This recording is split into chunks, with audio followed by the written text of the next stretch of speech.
नमस्कार साथियों। Daily IAS academy के यूट्यूब प्लेटफॉर्म पर एक बार फिर आपका स्वागत है। जैसा कि आपने थंबनेल में देखा, करंट अफेयर की ये नई सीरीज शुरू हुई है और अब करंट अफेयर आप इस ढंग से पढ़ेंगे कि एग्जाम हॉल में कोई भी क्वेश्चन छूटेगा नहीं। जिस तरह से क्वेश्चन पूछने का नेचर बदल रहा है हर एग्जाम में करंट अफेयर को लेकर के, और हर एग्जाम में करंट अफेयर का वेटेज बढ़ रहा है। और जरूरत यह है ऐसे में कि हम करंट अफेयर को केवल फैक्चुअल एक एक लाइन में न समझने के बजाय हम समझेंगे कि 360 डिग्री में कैसे समझा जा सकता है और कैसे एग्जाम में एक एक चीज को याद किया जा सकता है। तो करंट अफेयर पढ़ने का ये नया तरीका आपके लिए बहुत काम का होगा। ये इस उम्मीद के साथ शुरू कर रहे हैं इस श्रृंखला को। तो देखें कि हम कुछ महत्वपूर्ण क्वेश्चंस को डिस्कस करेंगे और इन क्वेश्चंस के थ्रू उसके आसपास की सारी चीजों को हम कवर करने की कोशिश करेंगे और धीरे धीरे हम लगभग साल भर का पूरा करंट अफेयर समेटेंगे और जैसे जैसे चीजें आगे बढ़ती चली जाएंगी वैसे वैसे हम इसे आगे बढ़ाएंगे। 2024 में किस स्थल को 43वां यूनेस्को विश्व धरोहर स्थल घोषित किया गया, ऐसा कह रहा है। तो भारत में एक 43वां स्थान बनाया गया जिसे हमने यूनेस्को विश्व धरोहर सूची में शामिल किया। तो यूनेस्को की विश्व धरोहर सूची आप जानते हैं कि ये दो तरह की होती है, एक सांस्कृतिक स्थलों को और एक प्राकृतिक स्थलों को इसमें दिखाया जाता है कि जो अंतर्राष्ट्रीय महत्व के होते हैं। तो इस बार मोइदम में और होयसल मंदिर को, शांति निकेतन को, धौलावीरा शहर को। तो अगर हम ध्यान से देखेंगे तो हमने ये देखा कि मोइदम जो शहर है, इस जगह को, मोइदम को इन्होंने यूनेस्को ने विश्व धरोहर सूची में शामिल किया है। देखेंगे कि असम के मोइदम में अहोम राजवंश के टीला दफनाने की प्रणाली को सांस्कृतिक श्रेणी में 43वें यूनेस्को विश्व धरोहर सूची में शामिल किया गया है और 42वें यूनेस्को विश्व धरोहर के रूप में होयसल मंदिर तथा 41वें यूनेस्को विश्व धरोहर सूची के रूप में शांति निकेतन को शामिल किया गया। आपने गौर किया होगा कि हमने ये होयसल भी रखा है, शांति निकेतन भी रखा है। तो जब हम अपने आप को अपडेट नहीं करते हैं तो हमें ये ऑप्शन देखने को मिलते हैं और गलती से हम यहाँ तक पहुंच जाते हैं जब हमने पिछले साल का याद रखा होता है। तो वो सारे ऑप्शन एग्जामिनर क्रिएट करके देता है। तो देखा हम इस तरह से कि ये पिछला 41वां शांति निकेतन है, 42वां होयसल मंदिर है और ये 43वां मोइदम है। और यूनेस्को की विश्व धरोहर समिति की 46वीं बैठक 2024 में नई दिल्ली भारत मंडपम में आयोजित की गई। तो एक तो ये इसलिए भी इंपॉर्टेंट है कि इस वर्ष ये भारत में आयोजित की गई यूनेस्को विश्व धरोहर सूची की जो बैठक होती है जिसमें विश्व सूची तय की जाती है। और यूनेस्को द्वारा सांस्कृतिक तथा प्राकृतिक दो श्रेणियों में धरोहर स्थलों को घोषित किया जाता है। आप गौर से देखेंगे तो ये वो स्थान रहा जहां ये अहोम राजवंश के टीला दफनाने की प्रणाली है, इस क्षेत्र को घोषित किया गया है।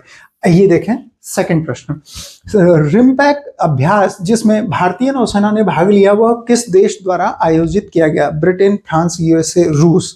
तो ये यूएसए ने आयोजित किया। आप देखते होंगे अमूमन विश्व के देशों में आपस में सेनाओं को मजबूत करने के लिए संयुक्त सैन्याभ्यास किए जाते हैं, मिलकर के सेनाएं अभ्यास करती हैं। तो ऐसे बहुत सारे अभ्यास से लगातार प्रश्न पूछे जाते हैं, जैसे ये rim of the Pacific USA के द्वारा आयोजित दुनिया का सबसे बड़ा अंतर्राष्ट्रीय समुद्री अभ्यास है, नौसेनाओं के बीच होता है, नेवी के बीच होता है। इसमें दक्षिणी चीन सागर और प्रशांत महासागर में तैनात भारतीय नौसेना ने भाग लिया। ये रिमपैक, ये नेवल एक्सरसाइज है, 2024 है। तो ये देखेंगे और भी देशों के साथ लगातार सैन्य अभ्यास होते हैं और यहाँ से प्रश्न पूछे जाते हैं। तो ऐसा नहीं कि हर बार उस देश के साथ जब भी सैन्य अभ्यास होगा तो उसका नाम नया हो जाएगा। तो ये कुछ देशों के साथ लगातार भारत के सैन्य अभ्यास होते हैं और इसी नाम से होते हैं। जैसे ऑस्ट्रेलिया के साथ ऑस्ट्रा हिंद होता है, भारत ओमान अल नजाह होता है, भारत पाकिस्तान में गगन शक्ति होता है और भारत फ्रांस के बीच वरुण, गरुड़ और शक्ति, इन 3 नाम से होता है। तो इसे ये ज्यादा फोकस करने की इसी जरूरत है। फ्रांस के साथ हमारे संबंध लगातार अच्छे हो रहे हैं। जब हम इस सीरीज को पढ़ रहे हैं तो इस बात को ध्यान में रखेंगे कि आईआर जो इंटरनेशनल रिलेशन है उसे भी ध्यान में रखेंगे, इंटरनल सिक्योरिटी है उसे भी ध्यान में रखेंगे, भारत का जो अर्थव्यवस्था के क्षेत्र में आकार बदल रहा है उसे भी ध्यान में रखेंगे। तो भारत की उभरती हुई तस्वीर को ध्यान में रखते हुए हम हर बात को करेंगे। जैसे कि आप देख रहे हैं कि लगातार प्रीलिम्स के साथ साथ मेंस में भी करंट अफेयर का वेटेज बढ़ते चला जा रहा है और उसके लिए एक समझ चाहिए। तो हम इस सीरीज के माध्यम से न केवल पीटी के टिक मार्क को समझेंगे बल्कि मेंस के रिगार्डिंग भी अपनी अंडरस्टैंडिंग को अच्छा बनाने की कोशिश करेंगे। ठीक है, तो देखें, भारत रूस के बीच इंद्र होता है, ये भी इंपॉर्टेंट है। भारत इंडोनेशिया के बीच गरुड़ शक्ति होता है। तो यहाँ देखें, वरुण, गरुड़ और शक्ति ये अलग अलग हैं, और ये इंडोनेशिया के साथ देखेंगे तो ये गरुड़ शक्ति एक साथ है। उसके अलावा भारत श्रीलंका के साथ भारत का ठीक पड़ोसी है, तो यहाँ मित्र शक्ति करके होता है। और भारत मालदीव में एक्वेरियम होता है, और भारत चीन में हैंड इन हैंड होता है। ये भी पूछा हुआ प्रश्न है पहले, हैंड इन हैंड। और ये भारत ब्रिटेन का इंद्रधनुष, ये भी पूछा हुआ है। और ये तो हर बार पूछा जाता है, ये जो भारत और नेपाल के बीच होता है सूर्य किरण। तो कुछ लिमिटेड है ये जो हर बार होते हैं और हर बार पूछे जाते हैं। जब जब होते हैं तो इनको याद कर लेंगे तो हमें आगे चल करके कोई कंफ्यूजन नहीं होगा। देखें, ये अगला क्वेश्चन, वर्ष 2024 में क्वाड देशों का वार्षिक शिखर सम्मेलन किसकी मेजबानी में आयोजित किया गया? Bharat, Japan, Australia, USA. तो इसका सही उत्तर है यूएसए। यूएसए ने इसकी मेजबानी की थी। क्या है ये क्वाड? तो ये क्वाड देखेंगे तो ये एक क्वाड्रिलेटरल है जो प्रशांत महासागर के 4 महत्वपूर्ण देशों के बीच है। यहाँ जापान है, यहाँ यूएसए है, और यहाँ ऑस्ट्रेलिया है, और यहाँ भारत है। इन 4 सदस्य देशों, और यहीं से सीधे सीधे प्रश्न हमसे पूछा जाएगा कि क्वाड के कौन कौन सदस्य देश हैं। तो कितने हैं पूछेंगे तो 4, और कौन कौन हैं तो जापान, भारत, ऑस्ट्रेलिया और अमेरिका। इसके लिए हमें यह भी ध्यान रखना पड़ेगा कि इन सब के बीच में एक प्रशांत महासागर यानी पैसिफिक ओशन है। और पैसिफिक ओशन की बात करें तो लगभग 16 करोड़ वर्ग किलोमीटर इसका क्षेत्रफल है, और 16 करोड़ वर्ग किलोमीटर में फैला हुआ यह महासागर विश्व का सबसे बड़ा महासागर है, ये भी आप जानते हैं। और यह इस महासागर का जो क्षेत्रफल है वो पूरे धरातल के स्थल भाग से ज्यादा है। तो स्थल का कुल क्षेत्रफल लगभग 14 करोड़ किलोमीटर है, 14 पॉइंट कुछ। तो 14 करोड़ किलोमीटर से ज्यादा बड़ा ये महासागर है। तो इस महासागर में हर तरफ से देशों को खतरे होते हैं। उन खतरों को कम करने के लिए इन 4 देशों की आपसी सहमति से बना हुआ ये एक संगठन है जिसे हम क्वाड कहते हैं, यानी क्वाड्रिलेटरल सिक्योरिटी डायलॉग। नेतृत्व शिखर सम्मेलन की मेजबानी अमेरिका के द्वारा की गई, और यह शिखर सम्मेलन पहले भारत में प्रस्तावित था, इसलिए यह पूछा जाएगा। होना तो इस बार भारत में था, लेकिन बदलाव करते हुए इसे अमेरिका में किया गया। 2025 में इसका आयोजन भारत में किया जाएगा। ये देखें, अगला होगा भारत में। तो ये भी पूछा जा सकता है अगला किस देश में होगा। तो आजकल स्टेटमेंट बेस्ड क्वेश्चन आने लगे हैं, कोड से उत्तर करने पड़ते हैं। ऐसे में बहुत सावधानी से एक टॉपिक की सारी चीजें हमें समझनी पड़ेगी। क्वाड में ऑस्ट्रेलिया, जापान, भारत और अमेरिका शामिल हैं। ये आपने देख लिया, कुल 4 सदस्य हैं। नेक्स्ट, हाल ही में नीति आयोग के एसडीजी इंडिया इंडेक्स 2023-24 में किसे शीर्ष स्थान दिया गया?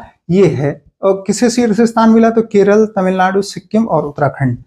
तो देखेंगे उत्तराखंड ने इसमें प्रथम स्थान हासिल किया। ये नीति आयोग जो एसडीजी इंडिया इंडेक्स है इसे जारी करता है, और ये 4था संस्करण था एसडीजी इंडिया इंडेक्स का। आप जानते हैं कि नीति आयोग भारत में बनाया गया एक ऐसा संगठन, ऑर्गेनाइजेशन है जिसे योजना आयोग की जगह पर 1 जनवरी 2015 को बनाया गया। इसे हम national institute for transforming India यानी नीति कहते हैं, NITI। तो नेशनल ट्रांसफॉर्मिंग इंस्टीट्यूट है ये भारत का, और इसका काम है कि देश में बदलाव के लिए, देश की आवश्यकता के अनुसार योजना के लिए सरकार को सलाह देना। और भारत का थिंक टैंक भी इसे कहा जाता है। तो थिंक टैंक ऑफ इंडिया है ये। तो सोच करके देश के विकास के लिए क्या बढ़िया योजनाएं बनाई जा सकती हैं, इसके लिए 1 जनवरी 2015 को ये बनाया गया। और इसमें नीति आयोग द्वारा सतत विकास लक्ष्यों पर राष्ट्रीय और उपराष्ट्रीय प्रगति को मापने के लिए एसडीजी इंडिया इंडेक्स जारी किया जाता है। मतलब हम किस क्षेत्र में आगे जा रहे हैं, नहीं जा रहे हैं। और इसको किसके सापेक्ष देखा जाता है? तो हम जानते हैं कि एसडीजी सस्टेनेबल डेवलपमेंट गोल के सापेक्ष देखा जाता है, जो 2015 में आए और 2015 में आए इन 17 गोल के सापेक्ष हम देखते हैं जो यूएनओ ने जारी किए, उसके सापेक्ष हम देखते हैं कि हमारा देश विकास में कितना आगे बढ़ रहा है और उनको अपने राज्यों को नंबर देने की कोशिश करते हैं। एसडीजी इंडिया इंडेक्स प्रत्येक राज्य में केंद्र शासित प्रदेश के लिए 16 एसडीजी लक्ष्यवार स्कोर की गणना करता है ऐसा, और 2023-24 में उत्तराखंड को पहला स्थान दिया गया, ये ध्यान में रखने वाली बात है। और नीति आयोग द्वारा 2024 में जारी एसडीजी इंडिया इंडेक्स का यह चौथा संस्करण है। इससे पहले 4 जारी हो चुके हैं और उन 4 की बात करेंगे तो पहला 2018 में हुआ था, फिर 2019-20 में और फिर 20-21 में और अब 23-24 में जारी हुआ और लगातार हमारा परफॉर्मेंस सुधरता चला जा रहा है। 2018 में हमारा स्कोर 57 था और 19-20 में 60, फिर 66 था और इस बार एसडीजी इंडिया इंडेक्स में भारत की जो स्कोर है भारत का वो 71 है। ये भी एक इम्पॉर्टेंट फैक्ट है, 71। 23-24 में कितना स्कोर था तो देखें कि 2018 में 57 से बढ़कर 23-24 में 71 हो गया है, 71 हो गया है। और नीति आयोग यानी national institution for transforming India के अध्यक्ष प्रधानमंत्री होते हैं, ये भी एक ध्यान रखने की बात है। इसके वर्तमान उपाध्यक्ष सुमन के बेरी हैं। तो उपाध्यक्ष से प्रश्न पूछा जाता है और अध्यक्ष तो इसके पदेन अध्यक्ष होते हैं। प्रधानमंत्री हमेशा ही प्रधानमंत्री होते हैं, जैसे ही प्रधानमंत्री बदलेंगे तो नीति आयोग के अध्यक्ष बदल जाएंगे। भारत में संघवाद को बढ़ावा देने के लिए 1 जनवरी 2015 को इसे योजना आयोग को समाप्त कर नीति आयोग का गठन किया गया और ये नीति आयोग, ये इसका लोगो। आगे देखें, निम्न में से कौन सही सुमेलित है। एक तरफ ग्रैंड स्लैम दिए गए हैं, तो ये टेनिस के 4 महत्वपूर्ण प्रतियोगिताएं हैं जिन्हें मिलाकर के ग्रैंड स्लैम कहा जाता है और यहां से हर साल प्रश्न पूछा जाता है कि पुरुष एकल का विजेता कौन रहा। ये 4 अलग अलग देशों में होते हैं। ऑस्ट्रेलिया में ऑस्ट्रेलियन ओपन, फ्रांस में फ्रेंच ओपन और ये यूके में विंबलडन ओपन और यूएसए में यानी अमेरिका में यूएस ओपन होता है। और ये साल में इसी क्रम में होते हैं, पहले ऑस्ट्रेलियन, फिर फ्रेंच, फिर विंबलडन और फिर यूएसए होते हैं। इसका क्रम भी पूछा जाता है।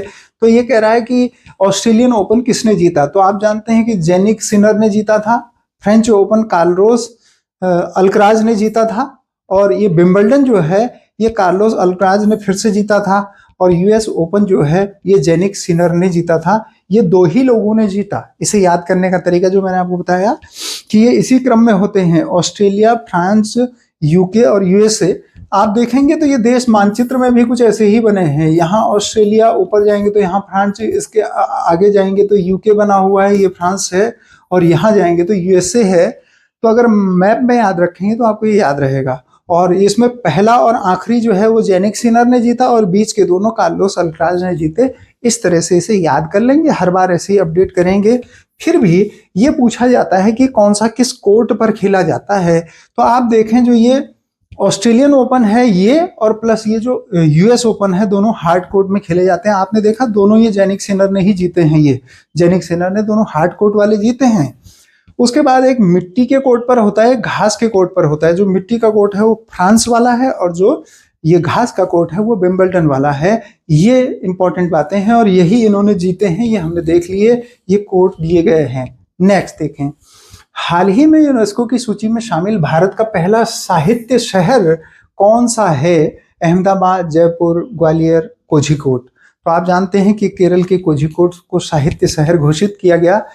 केरल के कोझिकोड को भारत का पहला यूनेस्को सिटी ऑफ लिटरेचर घोषित किया गया। देखें भारत का पहला है ये, इसलिए पूछ लिया। वर्ष 2023 में कोझिकोड को यूनेस्को का क्रिएटिव सिटी नेटवर्क के साहित्य श्रेणी में स्थान दिया गया है।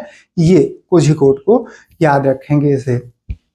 भारत हाल ही में आरबीआई के नए गवर्नर के रूप में किसे नियुक्त किया गया, तो ये है के संजय मूर्ति, शशिकांत दास, संजीव खन्ना और संजय मल्होत्रा। सही उत्तर है संजय मल्होत्रा को क्या आरबीआई का 26वां गवर्नर घोषित किया गया है, बनाया गया है। हाल ही में संजय मल्होत्रा आरबीआई के 26वें गवर्नर बने। इससे पहले शशिकांत दास थे। आपने ऑप्शन में देखा ये शशिकांत दास भी हैं। तो जब हम अपडेट नहीं करते हैं तो हमें पुराना वाला याद रहता है और गलती हो जाती है। और देखें कि आरबीआई की स्थापना आप जानते हैं 1935 के एक्ट से 1935 में हुई थी और इसका राष्ट्रीयकरण 1949 में हुआ था। ये बातें सीधे सीधे पूछी जाती हैं और ये संजय मल्होत्रा जी हैं। नेक्स्ट देखें, हाल ही में भारत के अगले नियंत्रक एवं महालेखा परीक्षक के रूप में यानी सीएजी के रूप में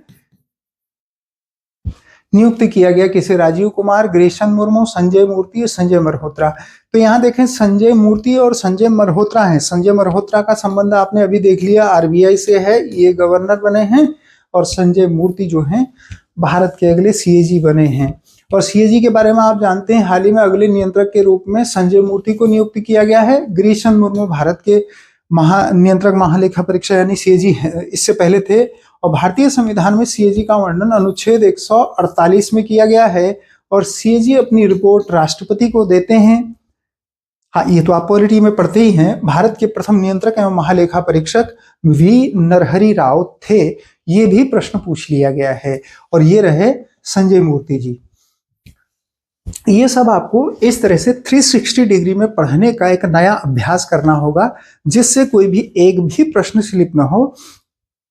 आप जानते हैं जब करंट अफेयर में कुल मिलाकर के जब 100 नंबर का पेपर होता है तो 20 से 25 तक के प्रश्न होते हैं, और जब 150 नंबर का प्रश्न होता है तो 30 से 35 तक प्रश्न कम से कम होते हैं इन दिनों।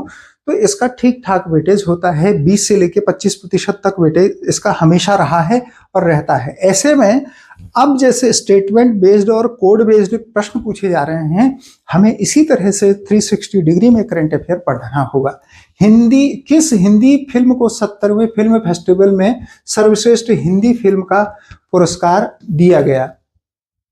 एनिमल को, लापता लेडीज को, गुलमोहर को और आट्टम को। तो गुलमोहर इसका सही उत्तर है। ठीक है, आप देखें नेक्स्ट। तो ये 70वें राष्ट्रीय फिल्म पुरस्कार में गुलमोहर को सर्वश्रेष्ठ हिंदी फिल्म का पुरस्कार दिया गया। और साथ ही आप जानते हैं कि जो प्रसिद्ध अभिनेता मिथुन चक्रवर्ती हैं, इन्हें दादा साहब फाल्के पुरस्कार दिया गया।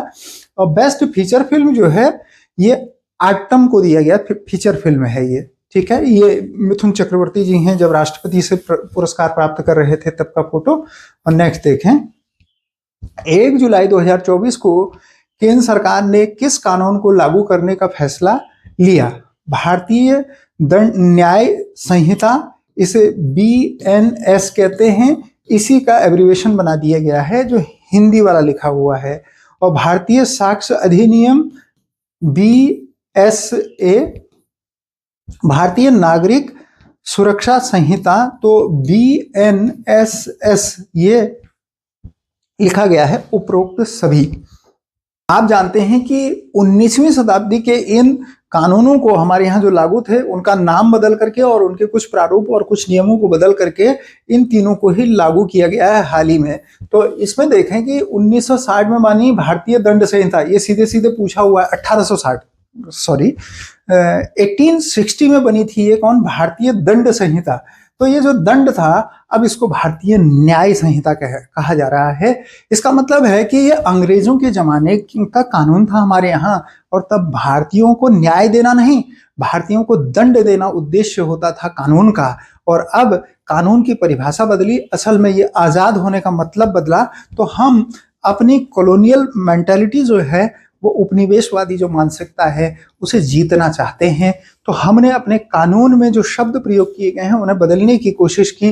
जैसे आपने देखा ये भारतीय न्याय संहिता, तो पहले था ये भारतीय दंड संहिता, जिसे हम IPC कहते थे, इंडियन पिनल कोड कहते थे। कब बना? 1860 में। ये सीधे सीधे प्रश्न है कि ये कब बना था, जिसे अब रिप्लेस कर दिया गया। और 1898 में CRPC बना था, जिसे क्रिमिनल प्रोसीडर कोड कहते हैं, की जगह भारतीय नागरिक सुरक्षा संहिता यानी BNSS जिसे हम कह रहे थे अभी, ये बना दिया गया। और 1872 में इंडियन एविडेंस एक्ट, ये भारतीय साक्ष्य अधिनियम जिसे कहा जा रहा है, यानी ये जो अंग्रेजी की शब्दावली थी, इसे हमने भारतीय साक्ष्य एविडेंस की जगह साक्ष्य कर दिया है, और इंडियन जो था उसे हमने भारतीय से बदल दिया है और इसे लागू कर दिया गया। तो ये 3 कानून हो गए। CRPC का नाम बदल गया, क्या हो गया? भारतीय नागरिक सुरक्षा संहिता। तो पहले ये क्या था? भारतीय अपराध से संबंधित था, अब हमने इसको सुरक्षा कर दिया। जो दंड था उसे हमने न्याय कर दिया। तो हमने क्या किया? अंग्रेजों के जमाने की जो भाषा थी भारतीयों को दंडित करने की, उसे हमने न्याय की ओर बदलने की कोशिश की, और भी बदलाव किए हैं, लेकिन पहले से देख लें। इसके साथ ही न्यायालयों में न्याय की देवी की आंखों से पट्टी हटा दी गई है, जो अब कानून के अंधे होने का संकेत, जो अभी तक कानून के अंधे होने का संकेत देती थी, वहीं उसके हाथ से तलवार की जगह संविधान की किताब रख दी गई है। आपने ये फोटो देखा होगा, पिछले दिनों बहुत वायरल हुआ था ये फोटो। ये न्याय की देवी हमारे यहाँ थी, जिसके आंखों में पट्टी बंधी हुई है और हाथ में ये तलवार लटकी हुई है। और यही थी क्या, भारतीय दंड संहिता, यानी दंड देने का काम था इस तलवार का।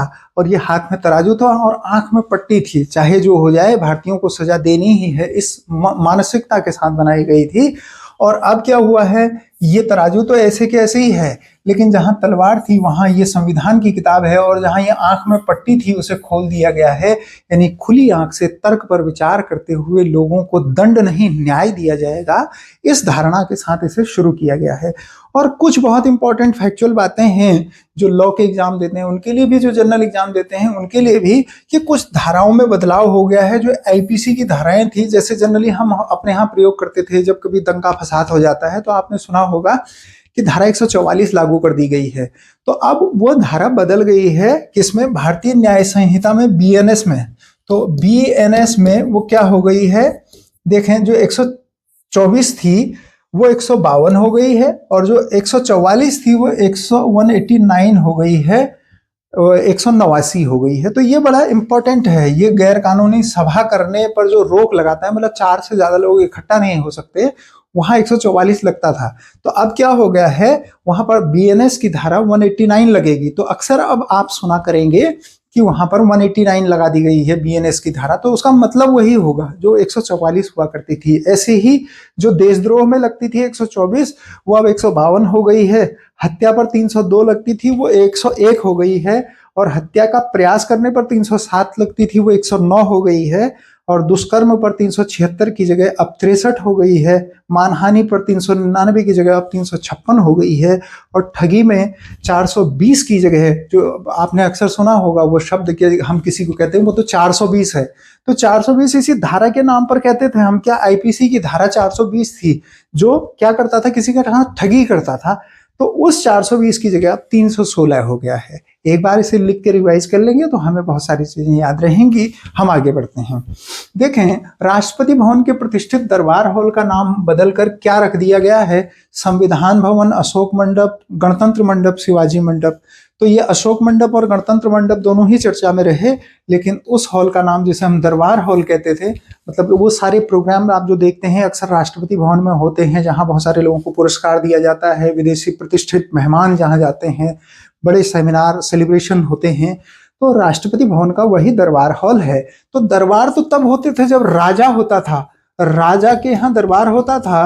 और अब हमारे यहाँ राजा तो है नहीं, हमारे यहाँ तो पीएम है, प्रधानमंत्री है, और वो प्रधानमंत्री भी कैसा है, जनता का चुना हुआ। और इसलिए हमने दरबार हॉल को गणतंत्र मंडप कर दिया। एक तो ये शब्द हो गया हॉल की जगह मंडप, और दूसरा दरबार की जगह गणतंत्र हो गया। मतलब वो राजा का दरबार नहीं है, बल्कि जनता का दरबार है। ये मैसेज देने की कोशिश की गई है, और ये शब्दों के माध्यम से ही सही और ये मैसेज के माध्यम से ही सही, ये भारत की उसी कॉलोनियल परंपरा से बाहर निकलने की कोशिश का एक नाम है। देखें, हमने उपनिवेशवादी मानसिकता से मुक्ति के उद्देश्य से 25 जुलाई 2024 को, ये तारीख नहीं पूछी जाएगी, को राष्ट्रपति के दरबार हॉल को गणतंत्र मंडप और अशोक हॉल को अशोक मंडप कर दिया गया। ये देखें आप, हॉल शब्द को मंडप कर दिया गया है। तो ये मंडप शब्द याद रखेंगे और वहां दरबार हॉल की जगह गणतंत्र याद रखेंगे। Next, Nelson Mandela life time achievement award से सम्मानित होने वाले पहले भारतीय कौन हैं? राधिका सिंह, नरेंद्र मोदी, सिद्धेश्वर सोकोरे और विनोद गनात्रा। तो विनोद गनात्रा पहले ऐसे व्यक्ति हैं जिनको ये सम्मान मिला है, Mandela life time achievement award. तो देखेंगे, ये हैं उनकी तस्वीर और इनके बारे में। Nelson Mandela life time achievement award दक्षिण अफ्रीका के एक प्रतिष्ठित पुरस्कार है, और यह अवार्ड फिल्मों में योगदान के लिए दिया जाता है। तो सबसे इंपॉर्टेंट ये भी बात है यहाँ, किसके लिए मिला है इनमें, फिल्मों के क्षेत्र में। और आप जानते हैं कि विनोद गनात्रा बच्चों के लिए फिल्में बनाते हैं, बाल फिल्म निर्माता हैं विनोद गनात्रा। इस अवार्ड से सम्मानित होने वाले पहले भारतीय बने हैं ये, इसलिए पूछा जाएगा। और यह अवार्ड उन्हें बच्चों के सिनेमा के लिए योगदान के लिए दिया गया। उनकी कुछ फिल्में द ब्लाइंड कैमल, हेडा होडा, लुक्का छुपी, हारून अरुण उनकी कुछ प्रसिद्ध फिल्में हैं, तो ये भी पूछी जा सकती हैं। हारून अरुण है, या द ब्लाइंड कैमल है, या हेडा होडी है, और या लुका छुपी है। तो हमें ये भी याद रखने होंगे। नेक्स्ट देखेंगे, नाटो के 32वें सदस्य के रूप में कौन सा देश शामिल हुआ? तो नेपाल, स्वीडन, ब्रुसेल्स और फिनलैंड। तो आप जानते हैं कि ये 32वां सदस्य जो है वो स्वीडन बना है, जबकि इससे पहले फिनलैंड इसका सदस्य बना था। नाटो के बारे में देखेंगे तो ये बात ठीक है कि उत्तरी अटलांटिक संधि संगठन, इसे नॉर्थ अटलांटिक ट्रीटी ऑर्गेनाइजेशन कहते हैं। नॉर्थ अटलांटिक ट्रीटी ऑर्गेनाइजेशन, जहां अटलांटिक महासागर है उसका उत्तरी हिस्सा। इसका मतलब हुआ कि अगर ये यूरोप का हिस्सा है और ये अमेरिका का हिस्सा है, तो यहां से लेकर के ये जो ऊपर वाला हिस्सा है, यहाँ के लोगों का एक संगठन है ये। और क्या है ये कि इसे नाटो एक सैन्य संगठन है। ये देखें, इन देशों के आपस में सेनाओं का मिलकर काम करने का तरीका है। और संगठन संयुक्त राज्य अमेरिका तथा कनाडा सहित पश्चिमी यूरोप के 12 सदस्य देशों ने कब बनाया था? 1949 में, 1949 में। और 1949 में बना हुआ ये संगठन इस बात का सूचक है कि हम ये जानते हैं कि उस समय हम यूएनओ बना चुके थे। इसका मतलब 24 अक्टूबर 1945 का समय निकल चुका था। और 24 अक्टूबर 1945 को जब यूएनओ बन गया था, तब आपने देखा कि दुनिया शीत युद्ध के दौर से, कोल्ड वॉर के दौर से गुजर रही थी। और अमेरिका यानी यूएसए और रूस यानी यूएसएसआर, दो अलग अलग धड़े थे। तो जो इनके साथ शामिल नहीं हुआ वो गुट निरपेक्ष बना 1961 में, उसे भी कभी चर्चा करेंगे। लेकिन हम ये देखें कि अमेरिका ने अपने पक्ष में लोगों को मिलाने के लिए, लोगों को मतलब देशों को मिलाने के लिए ये संगठन बनाया। और उसने यूरोप के, पश्चिमी यूरोप के देशों को अपने साथ मिला लिया, क्योंकि पूर्वी यूरोप में और पूरे एशिया में रूस विस्तृत था। तो रूस को अकेला छोड़ने के लिए नाटो का निर्माण किया गया। मैं ये बात आपको इसलिए कह रहा हूं कि भविष्य में आपको ये याद रखना होगा कि अगर कहा जाए आपसे कि नाटो का सदस्य निम्न में से कौन नहीं है, तो दुनिया के 194 देशों का तो नाम हमने याद, मतलब सरलता से याद नहीं रख सकते। रख तो सकते हैं, उनकी राजधानियां भी याद रख सकते हैं, उनकी मुद्राएं, उनके संसद के नाम सब याद रख सकते हैं। पर इस बात को ध्यान रखना होगा कि ये रूस जो है ये नाटो का सदस्य नहीं हो सकता, क्योंकि इसी के खिलाफ खड़ा किया गया एक संगठन था ये। तो मुख्यालय इसका बेल्जियम की राजधानी ब्रुसेल्स में है। तो ये भी पूछा जाएगा आपसे। 2023 में 31वें सदस्य के रूप में फिनलैंड शामिल हुआ, और 2024 में 32वें सदस्य के रूप में स्वीडन इसका सदस्य बना। और नाटो शिखर सम्मेलन 2024 जो है, इसका आयोजन अमेरिका के वॉशिंगटन डीसी में किया गया। तो ये यहीं पर इसका सदस्य बना। तो मैंने आपको ये कहा कि यूएसए ही इसका मुख्य केंद्र है, और रूस के विरुद्ध ये संगठन खड़ा किया गया था 1949 में, जब शीत युद्ध का दौर था। आपके मन में अगर ये उत्सुकता है कि ये कहां पर है, तो देख लें, ये जो पूरा नॉर्थ अटलांटिक सी है, तो ये नॉर्थ अटलांटिक सी के किनारे इस तरफ, पूर्व की तरफ, ये सारा यूरोप फैला हुआ है। तो यूरोप के ये देश हैं, जैसे ये नॉर्वे है, ये स्वीडन है, ये फिनलैंड है। तो पिछली बार 2023 में ये फिनलैंड बना, और फिर इस बार ये स्वीडन बना है 2024 में। ये हम याद रखेंगे। और ये सारे देश हैं जो इसके सदस्य हैं। और इसकी शुरुआत यहाँ 12 देशों ने मिलकर 1949 में की थी, ये भी लिखा हुआ है। और ये यूएस और ये कनाडा दोनों इसके सदस्य हैं इधर अमेरिका की तरफ। इसके बाकी जो देश हैं, जैसे ये देखेंगे, America, UK, Belgium, Canada, Denmark, France, Iceland, Italy, पुर्तगाल, लग्जमबर्ग, नॉर्वे, नीदरलैंड, ये जो हैं इतने देश जो हैं, ये 12 देश, इन्होंने इसको 1949 में बनाया था, 1949 में। बाद में इससे एक एक करके सदस्य शामिल होते चले गए। और सबसे नए सदस्य कौन? 2, 31 में फिनलैंड, और 32 नंबर पर कौन सा है? स्वीडन। आगे देखें, भारतीय क्रिकेट टीम का नया मुख्य कोच किसे नियुक्त किया गया है? गौतम गंभीर, वीवीएस लक्ष्मण, राहुल द्रविड़ और वीरेंद्र सहवाग। तो आपको याद है कि राहुल द्रविड़ की जगह गौतम गंभीर को अगला कोच बनाया गया है। एक प्रश्न है, आजकल इस तरह के प्रश्नों का ट्रेंड है ये।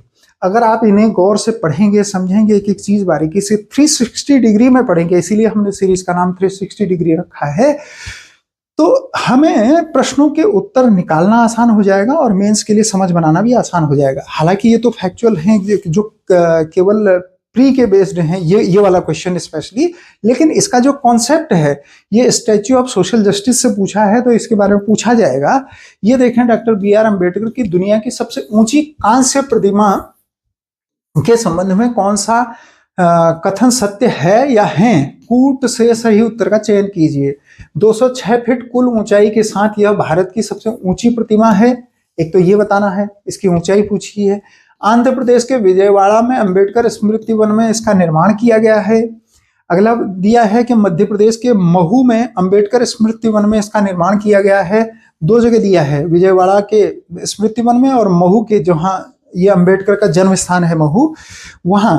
और एक है, इसे स्टैच्यू ऑफ सोशल जस्टिस का नाम दिया गया है। पिछली बार भी जब हम चर्चा कर रहे थे तो हमने ये कहा था, इस प्रकार के प्रश्न जहां कोड दिए होते हैं केवल 1, 2, 3 या केवल 2, 3, केवल 3, 4, ऐसे, इन्हें ऐसे पढ़ने की बजाय हमारा काम होता है क्या कि हम एक गलत स्टेटमेंट को चूज करते हैं इसमें से। अगर कोई आपको स्टेटमेंट इसमें गलत लग रहा है तो उसे चुन लीजिए।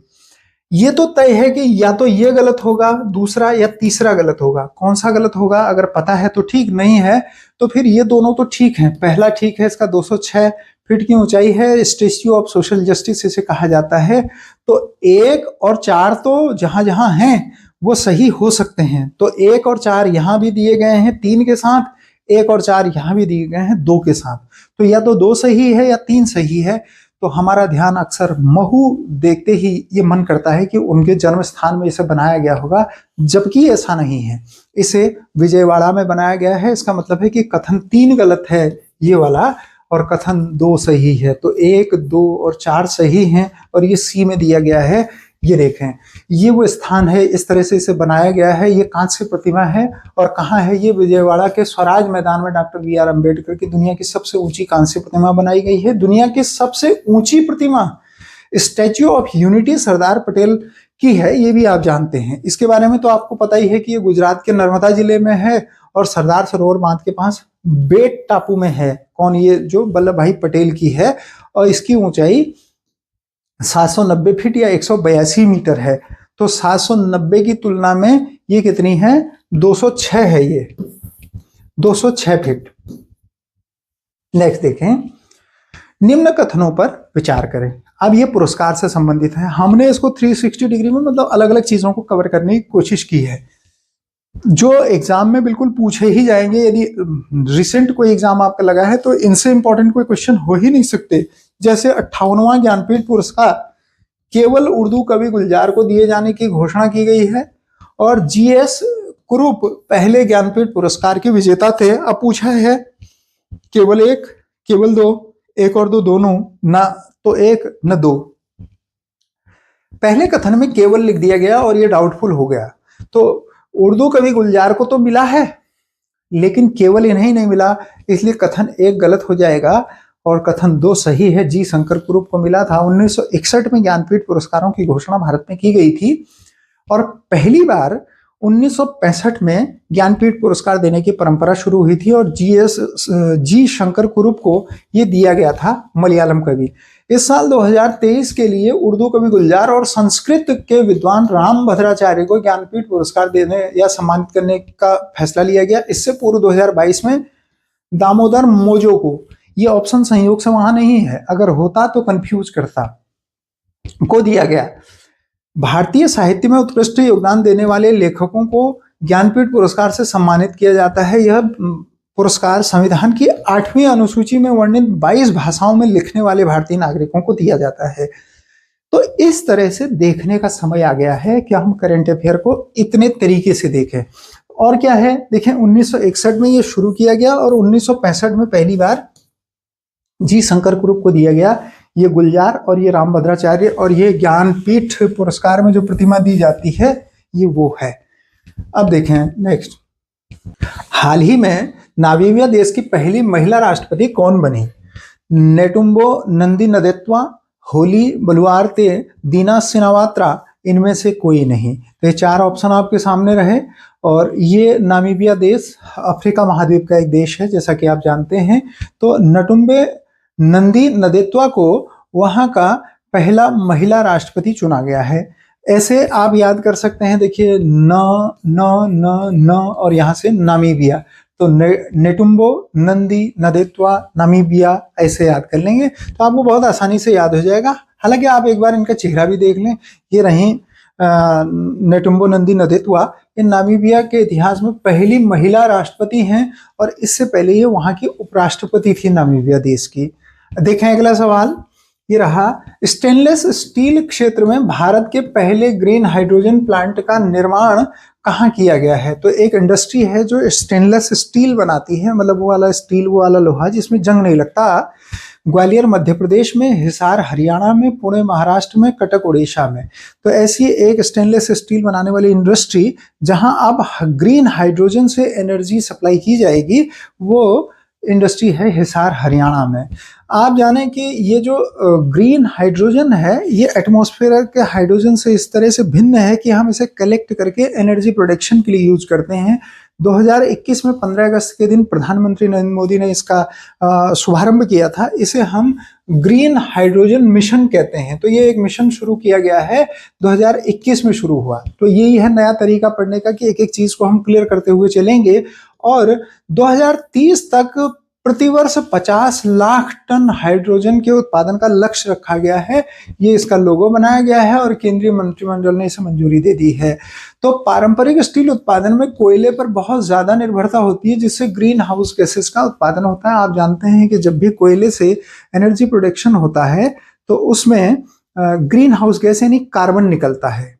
कार्बन का इमिशन कम हो, इसके लिए हम कोशिश करते हैं कि रिन्यूएबल एनर्जी को बढ़ावा दिया जाए। रिन्यूएबल एनर्जी का मतलब हुआ जैसे सोलर एनर्जी, जैसे हाइड्रो पावर प्रोजेक्ट, मतलब जल विद्युत परियोजनाएं, जैसे हमारे यहाँ टाइडल एनर्जी है जिसे ज्वारीय विद्युत कहते हैं, जैसे विंड एनर्जी है, पवन ऊर्जा है।